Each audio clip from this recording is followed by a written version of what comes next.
Hi, my friends. Thank you so much for coming down, my friend. Thank you.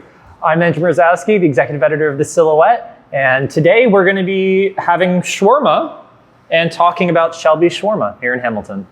Without the ketchup, my friend. Or mustard.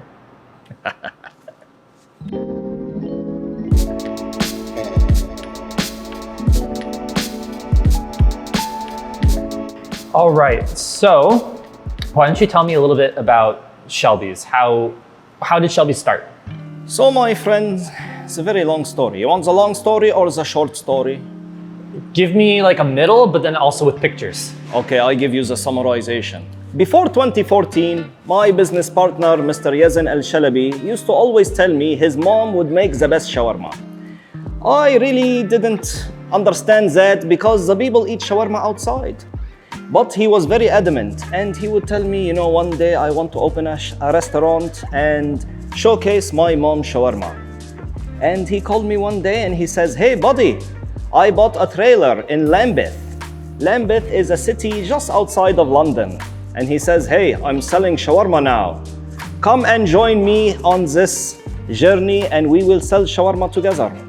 The people came from far and wide just to try our shawarma. Now, what was so special about our shawarma? At that time, everybody would sell shawarma the Subway style. For the Canadians, just put whatever toppings you want, roll it up in a pita bread, and on your way. We wanted to change that. So we thought, why not serve the people, the Canadian people, the shawarma how it's made in the Middle East. So that's when we started making our own Saj bread instead of using store-bought stale pita bread that would break when you melt the wrap.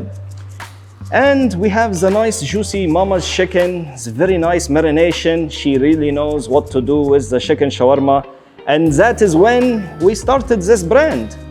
In February 2015, we got our first restaurant. Now we just wanted to try it out, see how the people will like it. Downtown London, Ontario. And from there, the people loved it. It got very busy, so we had to shut down the trailer. And the rest is history, my friend. So now you have 15 restaurants. Yes. 20 by the end of the year. You have people coming from across the world to try the shawarma. How, someone who started out as a small business, how does that make you feel that people are traveling hours on an airplane to come and try your shawarma? It feels great, my friend. What can I say? The people, they travel from far and wide. I see lots from America, from China, from Dubai, from Norway, all over the world. I'm meeting the peoples. So we have become a nice tourist destination. Thanks to the TikTok and the YouTube and the social media, the people, I guess they feel I'm some kind of character that they find entertaining. And at the end of the day, I just want to sell shawarma. So we found very nice comedic way to sell shawarma. And then you guys hold the world record for the longest shawarma and the longest falafel wrap. Yes, my friend. Why did you want to break those records? Why not? I mean, not just broke, you smashed those records. We are in the shawarma business. If there is no records in that business, in that industry, we are going to make one, my friends. It's always been a dream to break a world record. And we have been grateful and blessed to have the opportunity to break this world record. So, at the Rib Fest about 3 years ago, we made the world's longest shawarma wrap, 152 feet long. Sorry, not meters, feet long. And then just this summer, we made the longest falafel wrap with the mayor Bonnie Crombie, and in London we did the shawarma with Mayor Ed Holder. And then people ate it after. Because at the end of the day, you're making food for people. Yes, at the end of the day, we wanted to create some awareness for food hunger around the world. Yeah. So we are blessed to be in this country. We have an abundance of food. There's people out there who don't have food every day. So we wanted to shed awareness on food hunger around the city, and the food, it got donated to the local food bank. And same with the first shawarma wrap we did. So, and we also raised money for Human Appeal to feed people in less fortunate countries, people who don't have the opportunity to make money or to even feed their families. So it feels great that we get to help the people as well. So looking to the future, what do you imagine the Shelby's brand to be? My friends, the goal is world domination. We want to be everywhere. The thing we like to say is every community deserves legendary shawarma. And we will not stop until we reach every single community. We are young guys, we are young people, we have a very experienced team, lots of energy. We are going. This is just the beginning for us, my friend. I don't want to be that guy. If you want to do world domination, you need to go east of Toronto. Because I want to give Shelby's to my mom, and I can't because it's so far away. My friend, do you have a horse or a car? I have a horse. Okay. And that's part of the reason. The horse doesn't go fast enough. Yeah, I guess it's harder to drive 1 hour. We're getting there slowly, my friend, okay? We have to take 2 steps back. We think about the operations. The company is growing, is getting very famous, but it means nothing if we can't support it with our operations. Yeah. So we are doing everything we can to solidify our operations, make sure every Shelby's the quality is top tier, everything is Gucci. If the food doesn't match the marketing, then we don't have a business.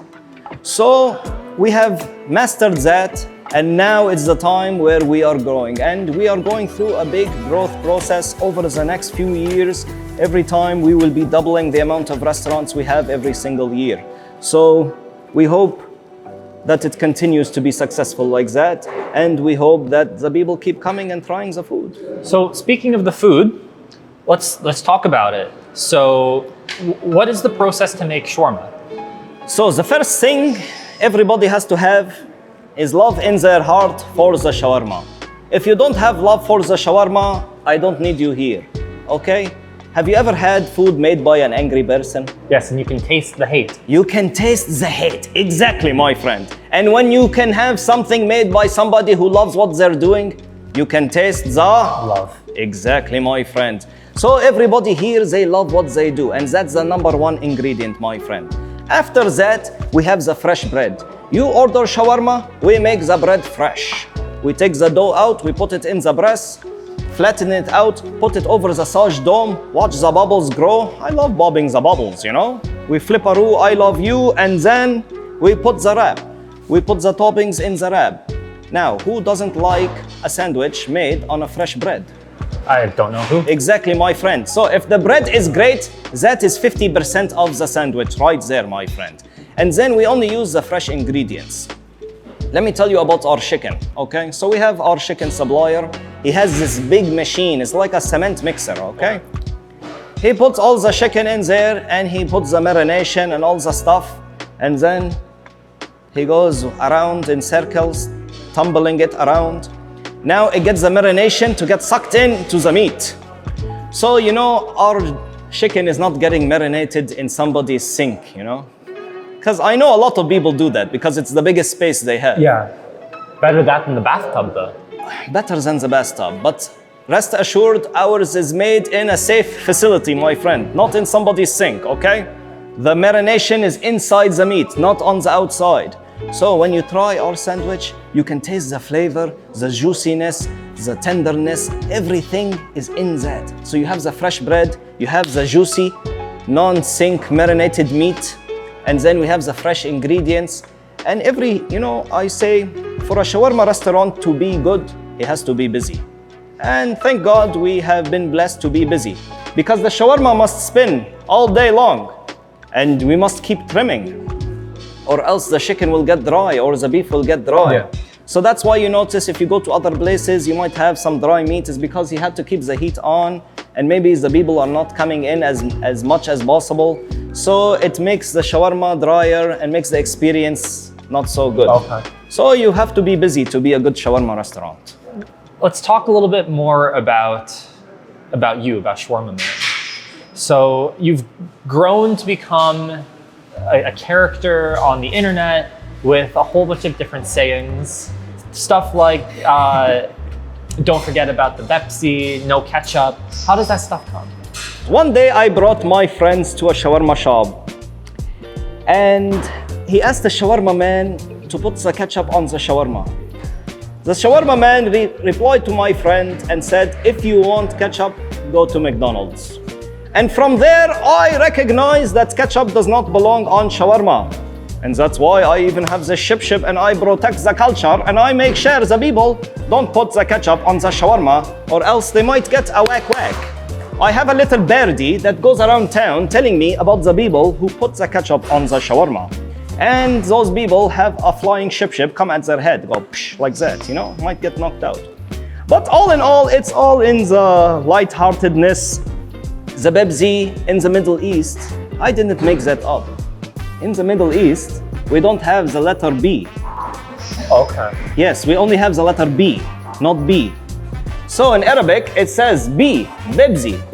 Okay. Yeah, not in English, but in Arabic. Yeah. Yeah, so we have the Bepsi, we have the no ketchup, we have the best in the West. If the rap's not tight, it's not right. You know, everybody goes by that. Nobody likes a loose shawarma, right? Yeah. And my friend, you know, we are innovation just like this packaging. You know, everybody, they serve you the shawarma in the wax paper. Yep. The wax paper makes the shawarma soggy. So we are the innovation, we make this nice container here, we call it the shawarma sleeve. Say you want to just take a couple bites of your shawarma, you would open it up like this, you know, pop it out like that, and you take your bites, and then you can put it back and enjoy it later. Or if you want to eat it all right now, you go like that, my friend. Peel it off like that, and there you have it, my friend. Traditional chicken shawarma wrap, made the legendary way, my friend. Now take a bite and let your fans know. This is really good. Be honest, not for the camera, my friend. What are you tasting right now? Garlic. Pickles. Fresh bread. You can tell it's fresher than most of the other shawarma places. And I think that's why Shelby's has been so popular. There is many aspects to it, my friend, but the shawarma can speak for itself, you know? I speak to many people every day. We have the feedback forms all the customers receive, and they leave us lots of feedback. And we understand what we are doing great, what we can do to improve. But at the end of the day, 4.8 out of 5 customers are satisfied with the experience. What about the point 2? They have weird taste buds, my friend. Shawarma Man, thank you. Thank you so much. This was an honor and a pleasure, my friend. And I hope you guys and your fans get to try our shawarma. I just like to say, we greatly appreciate all the support. Everybody that comes here, it's like you are dining at my house. I want you to have the best experience. If you had a bad experience, please come and talk to one of our managers. They will make it right for you. And if you had a great experience, please share the word with your friends, because the best the best words come from friends. So tell 5 friends to tell 5 friends to tell 5 friends, my friends. And of course, drink a Bepsi. And because when you're here, it's like you're at Shawarma Man's house, don't forget to do the dishes when you leave. Exactly, my friends. Just don't put the ketchup, okay? Shawarma Man, thank you. Thank you, my friend. For The Silhouette, I'm Andrew Mrzowski. We'll see you next time.